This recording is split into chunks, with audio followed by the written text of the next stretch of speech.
আগের ভিডিওতে আমরা দেখেছিলাম এই ইনজেকশনটাকে যদি আমরা এভাবে টানছিলাম এটা একা একা উপর দিকে চলে যাচ্ছিল। আজকের পিছনে ফিজিক্সটা বোঝাবো। দেখ সরো কি হচ্ছে এখানে। আমি একটা হালকা চিটিং করেছিলাম, এখানে যে উপরে ওপেন আছে ইনজেকশনের ওখানে আমি হাত রেখেছি।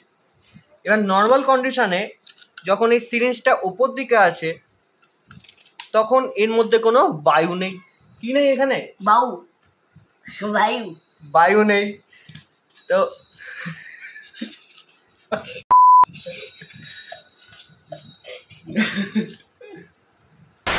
এখন এখানে কি হচ্ছে, আমি উপরে হাত রেখেছি, এর মধ্যে কোনো বায়ু নেই।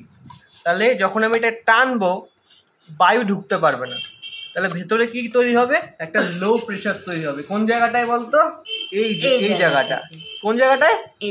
এই জায়গাটাতে লো প্রেসার তৈরি হবে। আর চারপাশে কি আছে? হাই প্রেসারের বায়ু। তাহলে কি করবে? বাইরের থেকে এটা বায়ুগুলো হাই প্রেসার থেকে লো প্রেসারের দিকে চাপ দেবে, একটা ফোর্স তৈরি হবে, তাই না? তাহলে তার জন্য এটা কি হচ্ছে, বাইরের হাই প্রেসারের বায়ুর জন্য ভেতরের লো প্রেসারের দিকে একটা বল ক্রিয়েট করছে, দিয়ে এটা উপর দিকে চলে যাচ্ছে, তাই না?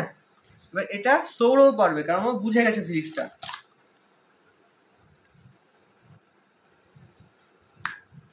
তাহলে সৌরও পেরে গেছে, ফিজিক্স বুঝে গেছে।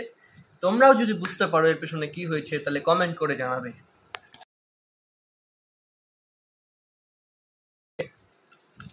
তখন এর মধ্যে কোনো বায়ু নেই। কি নেই এখানে? বায়ু নেই। তো